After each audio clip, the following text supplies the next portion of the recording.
श्री स्वामी समर्थ. स्वामी महाराज तुमच्या सर्व चांगल्या इच्छा पूर्ण करो ही स्वामींच्या चरणी प्रार्थना करते आणि आजच्या व्हिडिओला सुरुवात करते. पण त्या अगोदर चॅनलवरती नवीन असाल तर सबस्क्राईब करा आणि शेजारील बेल आयकॉनलाही प्रेस करा, म्हणजे माझ्या सर्व नवीन व्हिडिओंचं नोटिफिकेशन तुम्हाला मिळेल आणि तुम्ही एक पण व्हिडिओ मिस करणार नाही. बघा, उद्या आहे अक्षय तृतीया आणि आपल्याला अक्षय तृतीयेच्या दिवशी काही उपाय करणं, काही सेवा करणं तितकंच गरजेचं असतं. कारण संपूर्ण मराठी वर्षात विविध प्रकारचे सण उत्सव येत असतात. व्रत वैकल्य आपण साजरे करत असतो. भारतीय संस्कृती आणि परंपरा यातील सण उत्सव किंवा व्रत ही एक केवळ धार्मिक किंवा सांस्कृतिक दृष्ट्या नाही तर वैज्ञानिक आणि आरोग्याच्या दृष्टीने महत्त्वाची मानली जातात. 3.5 मुहूर्तापैकी एक असलेल्या अक्षय तृतीयेच्या दिवशी विशेष काही शुभयोग तयार होत असतात. वैशाख शुद्ध तृतीयेला अक्षय तृतीया साजरी केली जाते आणि यंदा म्हणजेच 2024ला उद्याच म्हणजे 10 मे रोजी आपल्याला अक्षय तृतीया साजरी करायची आहे.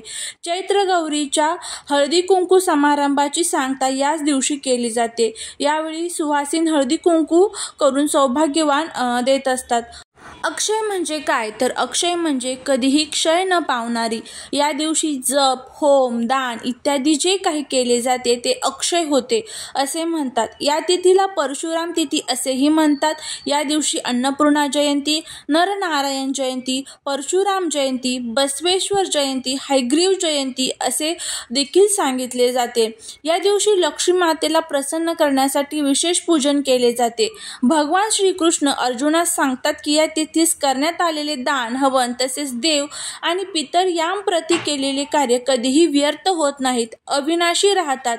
आयुर्वेदातील औषधी वनस्पतीची लागवड या मुहूर्तावर केल्याने त्यांची वृद्धी होते असे मानले जाते. जैन धर्मातही या दिवशी व्रत करण्याचे महत्त्व विशेष आहे. ऋषभदेव यांनी पूर्णत्व प्राप्त करण्यासाठी 1 वर्षाच्या काळात अन्न पाणी ग्रहण केले नव्हते. व्रत समाप्तीनंतर त्यांनी हस्तिनापूरच्या श्रेयांस नामक राजाकडे उसाच्या रसाचे प्राशन केले. त्यानंतर त्या राजाच्या राज्यात अन्नधान्यासाठी कधीही क्षय पडला नाही. त्यामुळे अक्षय तृतीयेस इंदू तृतीया असे देखील म्हटले जाते. अक्षय तृतीयेला केलेले दान अक्षय राहते. या दिवशी भगवान विष्णूंची पूजाही केली जाते आणि ती अक्षयी फलदायिनी असते असे सांगतात. हा सण उन्हाळ्यात येत असल्यामुळे या दिवशी पाण्याचा घडा तसेच उन्हासाठी छत्री, पायात घालायचे जोडे दान करण्याची प्रथा आहे. सूर्यवंशातील भागीरथ राजाने या दिवशी पृथ्वीवर भागीरथी म्हणजेच गंगा आणली अशी कथा आहे. अक्षय तृतीयेस दान करावे असा जो संकेत आणि परंपरा आपल्याकडे पाळली जाते. या दिवशी केलेल्या दानाचे महापुण्य सांगणाऱ्या ज्या कथा पुराणात सांगितल्या त्या माणसाच्या मनात दान करण्याची, त्यागाची भावना निर्माण व्हावी, रुजावी या हेतूने सांगितलेल्या आहेत. या सणाच्या निमित्ताने दानाचे आणि त्यागाचे महत्त्व बिंबवण्याचा प्रयत्न सर्व धर्मांनी केलेला आपल्याला आढळून येत असतो. याच दिवशी महाभारताचं जे लेखन आहे तर त्याची सुरुवात झाली होती. तर मग तुम्ही काय काय दान करू शकता? तुम्ही आपल्या घरातील 7 प्रकारचे कडधान्य दान करू शकता. त्यामध्ये तुम्ही तुमच्याकडे जे काही कडधान्य असेल ते दान करा. त्याचबरोबर तुम्ही फळं दान करा, अन्न दान करा, वस्त्र दान करा, तांदूळ दान करा, सातू दान करा, बार्ली दान करा. ह्या ज्या वस्तू आहेत, ह्या वस्तू ज्या वेळेस आपण दान करतो तर त्यावेळेस त्याचं जे पुण्य आहे तर नक्कीच आपल्या पदरात पडत असतं.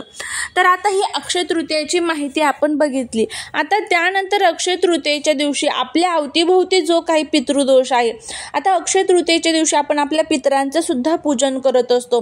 तर आपल्या अवतीभोवती जो काही पितृदोष आहे तो पितृदोष नष्ट करण्यासाठी, तो पितृदोष संपवण्यासाठी काही उपाय करणं तितकंच गरजेचं असतं. आपल्या घरावरती जी काही नजर बाधा झालेली आहे की जी काही करणी बाधा झालेली आहे ती संपवण्यासाठी अक्षय तृतीयेच्या दिवशी आपल्याला काही उपाय करायचे असतात.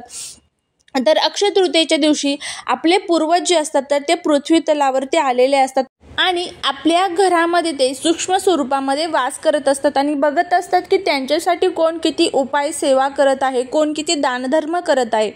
तर ज्यावेळेस पितृदोष घरात असतो तर त्यावेळेस अनेक अडचणी आपल्याला येतात. त्यामध्ये व्यापार, व्यवसाय, नोकरी, शेती कशातच येत नाही, नोकरीमध्ये यश येत नाही, मुलांची प्रगती होत नाही, मुलांच्या शिक्षणात अडचणी येतात, घरामध्ये अनेक अडचणी, दुःख, संकटे चालूच राहतात. त्यासाठी पितरांचा जो आशीर्वाद आहे तर तो आपल्याला मिळणं तितकंच गरजेचं आहे.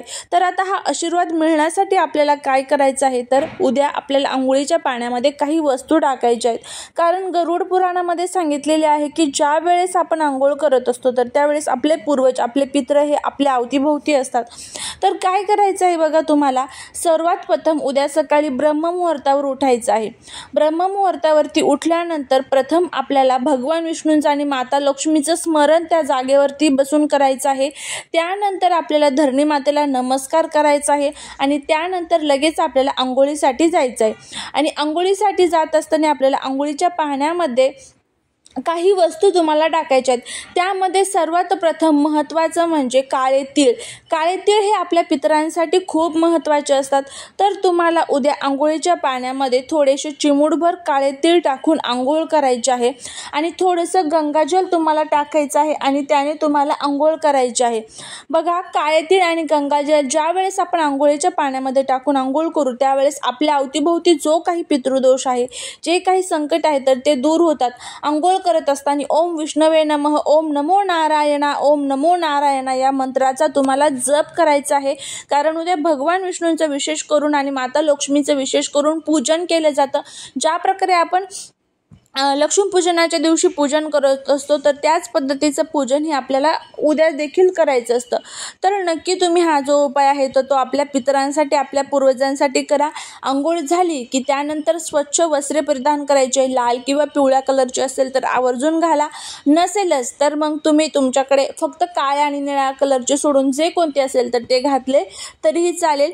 तर अशा पद्धतीने अंघोळीच्या पाण्यामध्ये ह्या 2 वस्तू टाकून आपल्याला अंघोळ करायची आहे. जीवनामध्ये कितीही दारिद्र्य असू द्या, फक्त आपल्या पूर्वजांची सेवा करायला सुरुवात करा.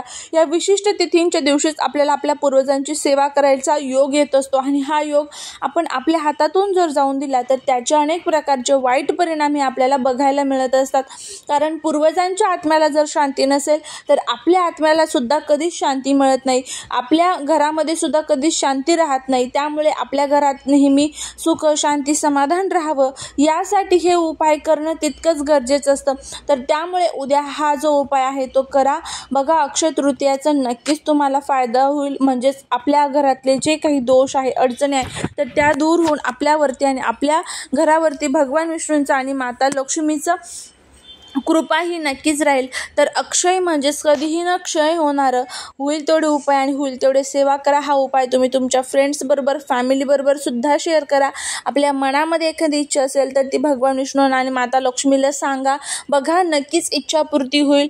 आता जर काळे तीळ आणि जर तुमच्याकडे गंगाजल नसेल तर मग तुम्हाला काय करायचं आहे, तर तुम्ही थोडंसं कच्चं दूधसुद्धा टाकू शकता. जर नसेल तर नक्की हे जे उपाय आहेत ते करा, नक्कीच फायदा होईल. झालेली सेवा ही महाराजांच्या चरणी रुजू करते. व्हिडिओ जर आवडला असेल तर लाईक, शेअर आणि सबस्क्राईब करायला विसरू नका. भेटूया पुढच्या नवीन व्हिडिओसोबत, नवीन माहितीसोबत. श्री स्वामी समर्थ.